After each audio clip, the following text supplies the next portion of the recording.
Salesforce for Nonprofits. Today we have Nicole Adair, who is the Principal Solution Engineer at Salesforce. We have Eboni Blake, who is the CEO founder of Ideas Lab. Rebecca Letter, who is the Salesforce Project Lead at the Blind Institute. And Lidiane Mocko, who's the Principal CRM Growth Strategy. Of course, we want to thank all of our sponsors who are making this event possible for all of us to be here. So I'm sure you'll see this a lot, but it's not possible without them. So thank you to all of our sponsors. And you've already heard who we are. We will have this slide up as we're speaking. But I wanted to cover our really complicated agenda. We're going to have a very robust discussion with these wonderful panelists who we all come from pretty diverse backgrounds, diverse places in the ecosystem, and are working with nonprofits every day. So hopefully we can bring some ideas to you and have a good discussion. And then the hot topic, I'm told, is, and of course I want to talk about it, is our new nonprofit cloud release. So I will go through a very, very quick, far too brief overview of that at the end, and then we'll have time for questions. So without further ado, we'll jump into our panel questions, and our emails are up there for a reason. We want you to follow up with us. We'll be here after the session as long as we can be to answer questions, but please take our emails down if you want to chat with us further. And so I'd like to start with Rebecca, and I'm going to ask all of you this question. I'm going to moderate the panel for these folks. Can you all share how you got involved in the Salesforce ecosystem and sort of your origin story? Mm-hmm. Yeah, so I work for an organization called the Blind Institute of Technology, which is a nonprofit that's focused on addressing unemployment and underemployment in the disability community, particularly, the BVI community, blind and visually impaired. And so I actually started out by becoming a candidate of BIT, and then went through what's called their Academy program. They have a Salesforce Academy program that is focused on getting blind and other disabled people certified as Salesforce admins, because Salesforce is an incredibly accessible platform in comparison with a lot of other careers in technology that you can potentially do. And so I went through this Academy program. I was part of, I think, the second ever class. I became what I believe is the first screen reader user to actually go through this program and get certified as a Salesforce admin. And then they brought me on as an employee so that I could help pioneer their apprenticeship program. We have an actual officially federally registered apprenticeship program where we basically take the candidates who have been through our Academy process and have gotten certified, and then we get them work experience doing Salesforce consulting primarily for other nonprofits. So that was my journey. That's incredible. Lidiane, let us know.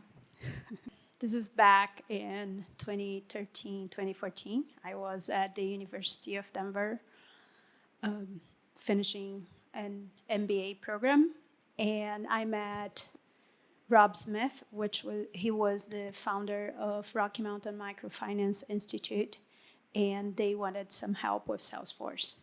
It started as a pro bono consulting, as I was trying to decide, what am I going to do? Am I going to try to find a job, or am I going to be a consultant working on my own? And that engagement with Rocky Mountain Microfinance Institute was the tipping point. The encouragement that I got from my work with Rocky Mountain Microfinance was incredible, and I am eternally grateful to Rob Smith and his team. And actually, Rocky Mountain is still my client to this day. They're not on Salesforce platform anymore, unfortunately, but we set up a different CRM, and they're still my client. The fun fact is, it took me a long time to get my certification because my background was as a software engineer. I could get around pretty well. I only got my first certification in 2019. And if you are one of those, I would say, sit your butt in a chair and study a little bit, because that's going to help you. Okay. So I'm Eboni. I am the CEO and founder of EV Labs. How I got started, my first full-time, real paying job out of college, I was a program director working on 2 programs for a North Carolina statewide nonprofit organization that supported persons and families with developmental disabilities. I ran the Durham chapter, and we also had a social enterprise program to help support, bring circles of support to families.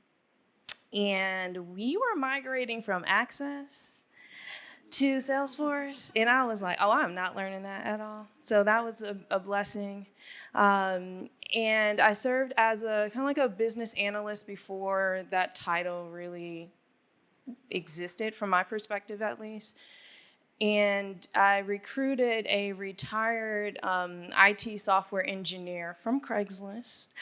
And she was just so excited she was recently retired and so excited to help a nonprofit organization and learn a new technology for herself as well. I stayed on as a beta tester, kind of just learning in the background. When I saw Salesforce, it reminded me of Microsoft Office for business, being a template for organizations to scale, be transparent, collect and process data. And I was like, yeah, this is future. And knowing that it wasn't just for nonprofits, but Fortune 500, Fortune 10 companies were using it too. I was like, this is where I needed to stay and be. And now I have my own IT and operations consulting firm as a Salesforce partner, largely serving and building Salesforce projects. Incredible. Pioneers all. I'll quickly tell my story too. I am a Denver nonprofit native, I guess I will say, working in the nonprofit industry here in Denver for close to 20 years, and became an accidental admin for Salesforce at Mile High United Way when I was there. And we were using it for fundraising, and I sort of fell in love with it and started getting certifications. And ended up working at the United Way worldwide level with Salesforce, and then ended up at the mothership Salesforce. So it's been fun, and I'm obviously a champion. Let's start with Rebecca on this one again. Can you talk about, since all of you are talking to nonprofits every day, you probably hear a lot about some of the key challenges, and maybe those are the things you're solving for in your practice. Can you talk about what are some of the key challenges you're hearing in the last year? Yeah, so at BIT, a lot of our clients are fellow nonprofits, and many of them are switching onto the Salesforce platform for the first time. Some of them were working out of Excel spreadsheets before they switched onto Salesforce. And so a lot of times, even just some of the sort of like basic functionality of Salesforce, like being able to have all of your data in one place where it's all connected to each other, and it's easy to collaborate with your whole team on it, and you can, use all of these reports and dashboards to have really data-driven ideas about how to expand marketing and fundraising and that sort of thing for your nonprofit. Like even that sort of thing is really revolutionary for a lot of our clients.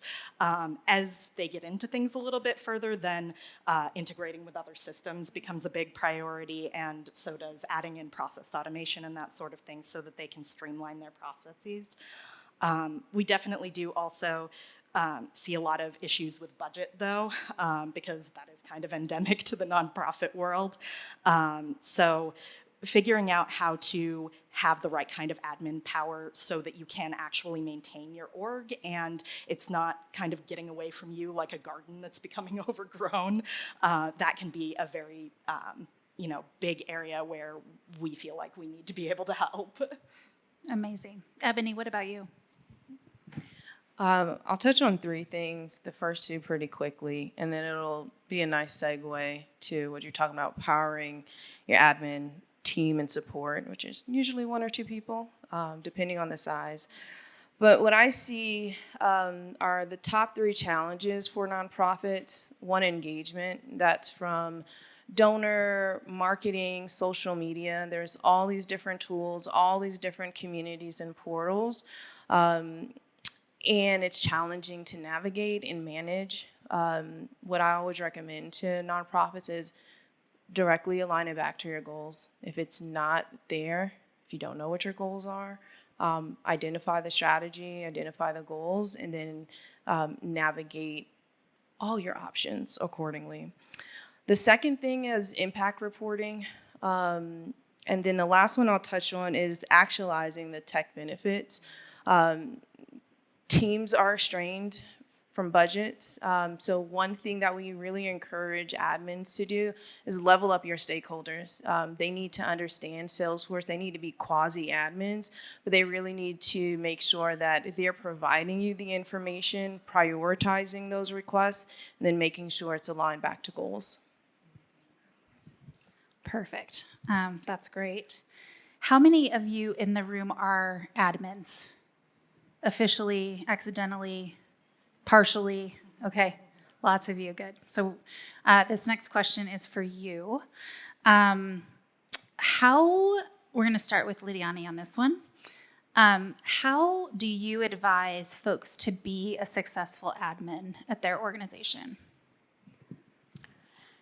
Yeah, that's a big one. There are so many things to consider. I think first is to understand your role.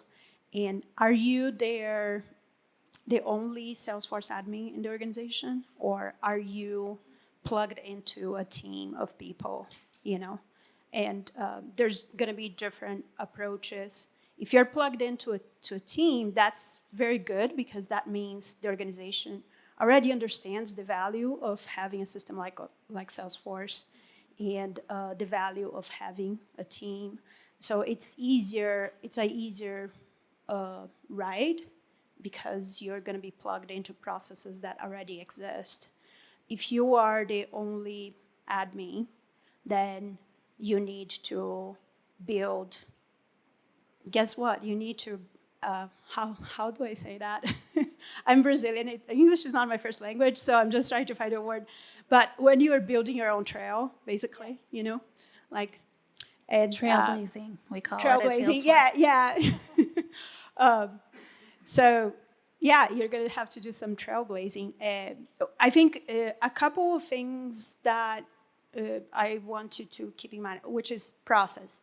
You need to figure out your process on how you want to get these things done, because nobody else in the organization is going to understand or be able to give one to you. So you're not going to have to create a process for yourself. And the other part of it is leveraging the Salesforce resources in Trailhead that talk about Salesforce application lifecycle management, right? Make sure you understand that at a certain degree. One common mistake that I see done often when I get an org from somebody else is people not understanding the pre-built processes that are in the Salesforce platform. So take the time to learn key concepts of CRM, the lead process, the opportunity process, how those things are already built up, and be creative because quite often you can leverage and reuse those, One thing that happened with me recently was a big nonprofit from North Carolina. They got people from Accenture to help them build Salesforce. For 6 months, it didn't take off. And then they gave up.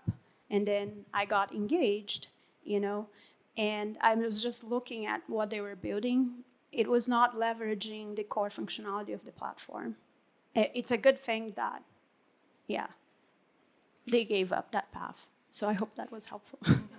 Yeah, wonderful. Ebony, what about you? Tips for being a successful admin? Yeah, I mentioned one before, be demanding. I think a lot with Salesforce admins, we're like these angels who want to help everybody, especially if you're already in the nonprofit space.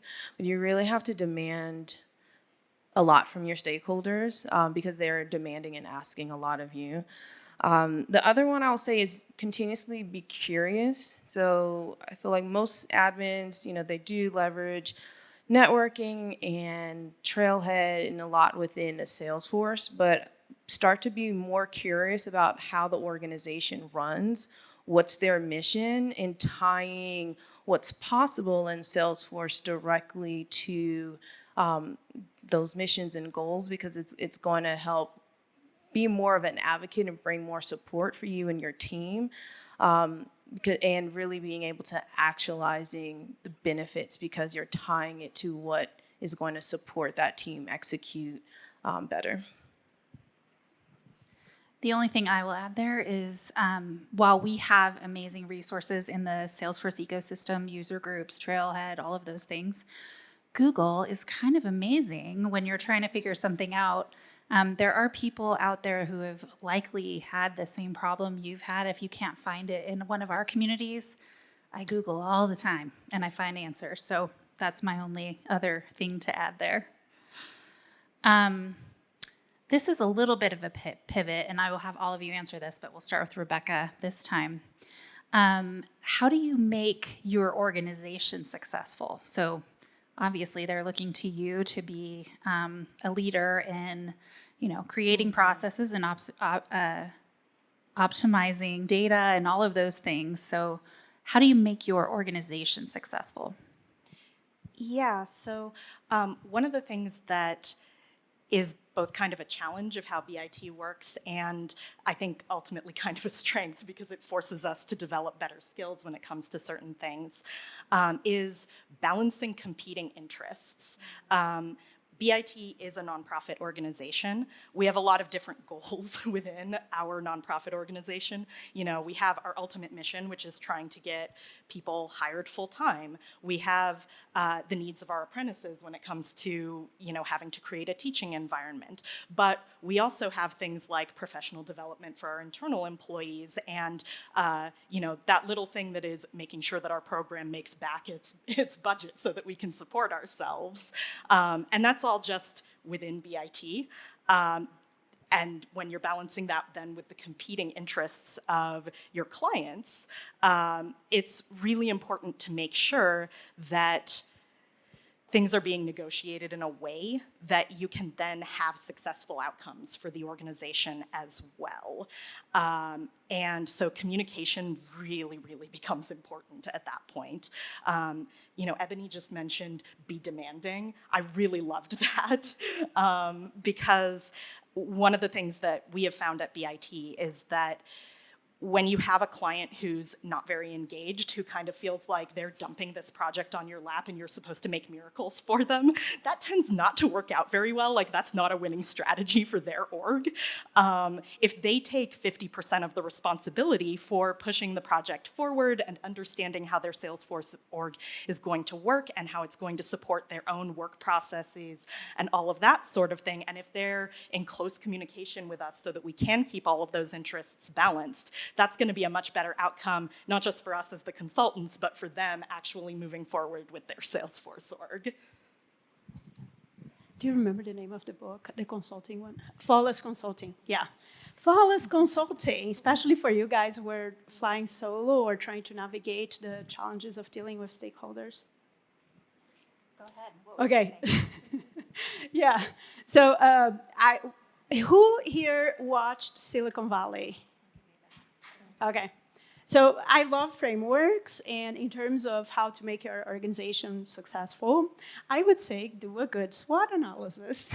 And you can do that in your own room by yourself, or you can do with your team of other Salesforce certified consultants that are working in the organization, or you can do in a meeting with the whole organization, and then start mapping out what are the strengths. Data can be a strength, and data can be a strength to feed into other areas of the organization.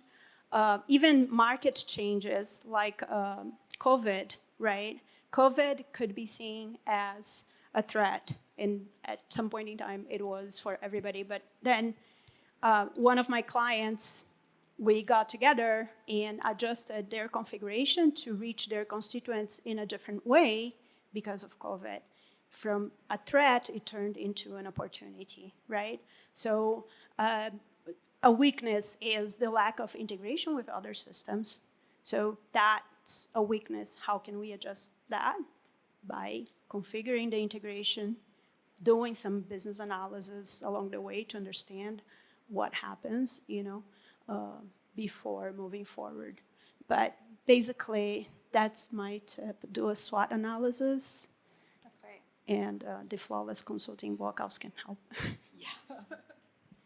My answer, there's so many ways, but I think as a Salesforce admin, especially when you're working at a nonprofit, the best way that you can help your organization to be successful is really being engaged in understanding the organization, its mission, and its process. And if it's not there, that's a really good opportunity of adding value that's even outside of the Salesforce database itself, is really helping the organization and teams understand the process, and then being a liaison of seeing that realized through Salesforce. That's amazing. And I think you probably alluded to this earlier, all of you in some way, but aligning to your organization's goals. So if you're driving value to those goals, you're going to get a lot more investment in your work. So I think that goes very much along with what you were saying. We could talk to all of you forever. We're going to jump into a quick overview of Nonprofit Cloud so that we do have time for questions at the end. So let me jump up here and drive. We're introducing a new nonprofit cloud. So many of you probably have heard of Nonprofit Success Pack. I will address that in a moment. But we have a new system called Nonprofit Cloud that looks at the entire constituent relationship for a nonprofit, from program management, case management, grant making, and fundraising and outcomes. So we released the first edition of this in March with program and case management. The grant making, which is an add-on to Nonprofit Cloud, it doesn't come with it out of the box, was just released in July. And then fundraising, which is sort of my area of specialty, so I love talking about that, and outcomes are coming in October.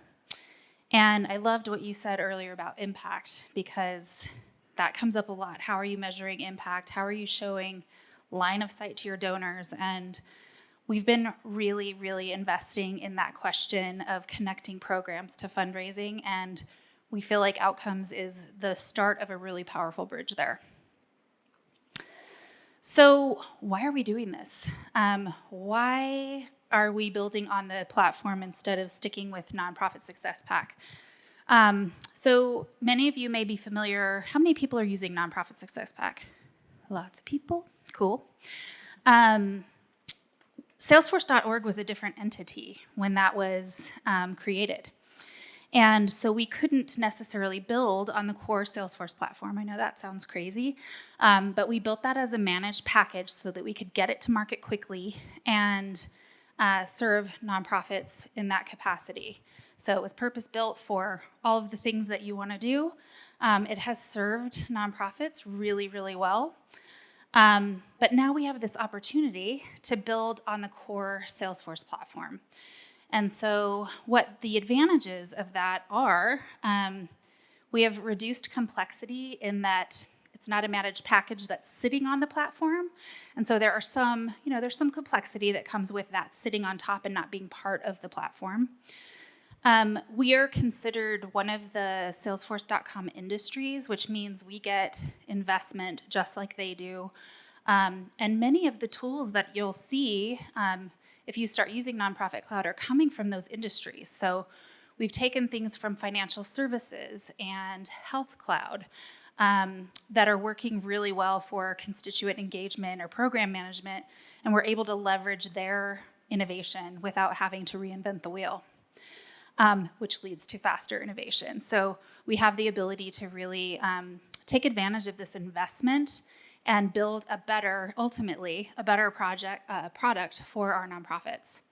That said, Nonprofit Success Pack is not going away. We will continue to support it. It has a roadmap for the next year where we're making additional improvements, and we will continue to support it for years to come. So that just hopefully puts folks' mind at ease. But we are really excited about this. We have a package that is part of this nonprofit cloud, which includes a full sales and service license, which you get with NPSP as well. The program and case management modules that released in March. With this one, we're including our accounting subledger product, which basically takes your gift transactions and translates them into ledger entries for your finance team. So it's been a really popular product, and we are proud that we can offer the Growth Edition as part of Nonprofit Cloud going forward. Fundraising, as I said, is coming in October. Same with outcome management. And these are some of the common components that we're able to borrow from our industry teams. Form builder, decision and matching engine, a roll-up engine, milestone planner, you guys can read. The actual product names that are driving these things, if you're interested, is at the bottom of the slide. And I think you guys get this later. We'll make sure you get it later. If not, you can email me and I'll send it to you. How many people know about person accounts, are familiar with them? How many people think person accounts are a 4-letter word? Okay. Me too, 15 years ago, when I was using them for fundraising. They've come a long way, baby. They are the industry standard that we're using with all of our products now. And really all of the frustrations I had with them are gone. And so they are really, really, they're going to be the basis for our product going forward. And I talk about what actually is a person account, but really the way I like to frame it is that you get the power of the account, which is it's the core of Salesforce, right? The account, that's where it started.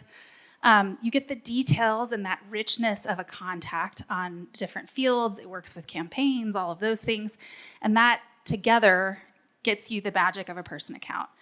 And I've been working in our prototype for fundraising, and I'm loving person accounts. I'm loving the versatility they're bringing, along with some of these other common components that we're receiving. So hopefully we can convince you it's not a 4-letter word anymore. And as I said, this just provides more flexibility. So you have the ability to have business accounts in your organization, individuals that could be person accounts, and you can also have a hybrid if that makes sense for your organization. And we do have some organizations, corporate organizations that are using every iteration of this. And I mentioned this is really driving from some of our partners and industries with a very focused nonprofit lens. So we're taking what works for nonprofits and leaving what doesn't.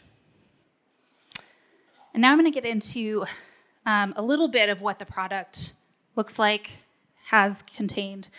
This is our required slide to say, please make purchasing decisions based on currently available technology. Our lawyers are happy.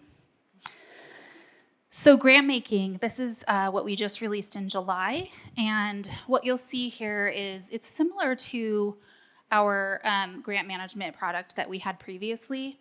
But now we're really able to expand on the ability to provide more robust application management.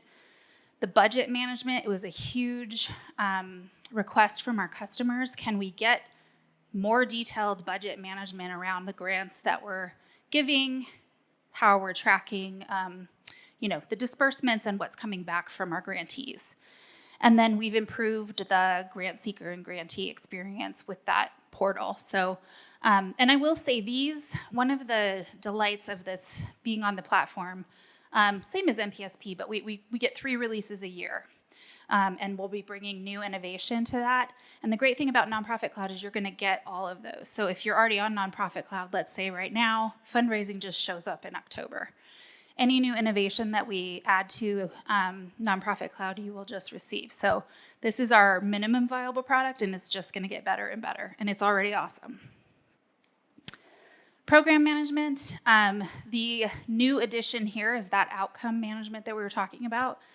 And this really gives you the ability to track your program indicators, getting to not just outputs of your program, but outcomes, and really being able to tell the story of your organization's impact in more concrete and real-time ways.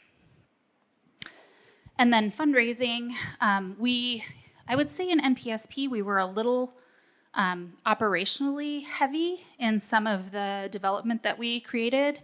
And as we looked at and listened to customers and worked with them and heard from them, we really wanted to focus on the high-touch fundraising, the major gift experience, planned giving. So we're releasing more sort of purpose-built tools for major gift officers and others, while we'll still have the mass market fundraising with a lot of enhancements around source codes, increased segmentation. We are going to be giving away Data Cloud for free. So if you have the capacity and the interest, you can get really fancy with your segments. So that's pretty exciting. And then we have the heart, which is the fundraising operations. You can't run without it. We have a new gift data model, which is very different than Nonprofit Cloud, and that, or not NPSP, and that was fully informed by our customers and their wants and needs. And it's really made for fundraising. So we're going to have in-app guidance for folks who are using it for the first time to get up to speed. That is the very quick overview. What questions do you all have about anything we've talked about for our panelists and others? Yeah. For existing clients, is there a pathway or will there be a pathway to convert? The question was, for existing Nonprofit Success Pack clients, is there a migration path to NPC, Nonprofit Cloud? We have a lot of partners who are building accelerators to do just that. In most cases, you will have to go to a new nonprofit org because the architecture is just so different. That said, you probably have a lot of your data. It gives you an opportunity to clean it up, of course. But we'll have lots of advice around that, and we have lots of partners who are working on accelerators to make that easier. Yeah. Any other questions? Hi, my question is also about the nonprofit cloud, but specifically about accessibility. So I don't know if Rebecca can speak to this, but I was wondering if it is expected to have the same level of screen reader accessibility, or if that is known yet. I don't know that I know the answer to that off the bat. I do know, we design our products with accessibility in mind always. I don't know if all of those features are available in the first release, but I will find out. And if you email me, I'll definitely let you know. Thank you for that question. Rebecca. So I don't know specifically, but one thing that is definitely true is that generally speaking, the end user experience for screen reader users, they tend to be very focused on making sure that that works well and that they don't break any of the really major aspects of that. There can occasionally be a few more hiccups that they're still working out on the back end. So hopefully we won't see too much of that. When Nonprofit Cloud, I haven't had a chance to actually work with it extensively at this point. But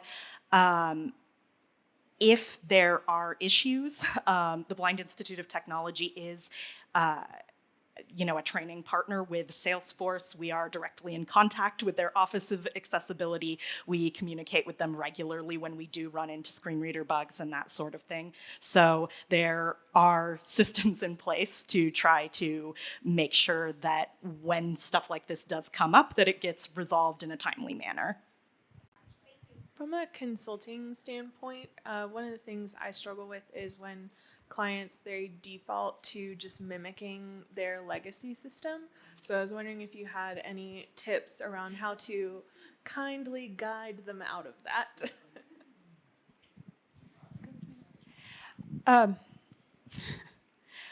Yeah, what I would do is set things up in a sandbox and walk them through a scenario and show the value of embracing the features that are available in Salesforce, so they can have a better idea. There are challenges, though. A lot of times when you're doing things like that, data helps them to connect dots in terms of what is happening with the system. So if you could import a batch of data to help them get a little and do a few charts in a dashboard goes a long way. That's my recommendation. Eboni. Two things. Sometimes it's the process that's the same, and so I'm trying to do a better job of making sure all projects have a current and future state process map. That's a data model as well as like manual and automation. That's all the things that are happening inside the system and outside the system, so that they can see, and we can always recommend how they can optimize. And optimize past the project too. So one of the things we like to do is have an optimization report. Also kind of gives us the opportunity of future projects that we can do with them, but recommendations of here's what we're aligning on what we're going to do now, and here's how we see you can improve this process and feature to meet with goals. The other thing that I would say definitely agree with demoing and doing in the sandbox, but also doing an assessment of kind of process and tool and asking them what's their pie in the sky? What's all the things they wish they can do? So it's not even about the technology itself, but it's unlocking their capability and capacity to meet goals. Question in the back. So thank you so much. I didn't know this was happening until right before it started, so I dashed in. We work with a lot of customers, nonprofit customers, and so many of them, I think the change management that's most difficult is thinking like a business instead of thinking like a nonprofit. I presented on why 501c3 is not a business model. Mm-hmm. And I love that you brought out that Target, is using the format from the new nonprofit cloud, right? Places like that, because in my experience, our nonprofits need to present that same experience for donations, that's what we all expect, right? To be able to do like Target or Amazon.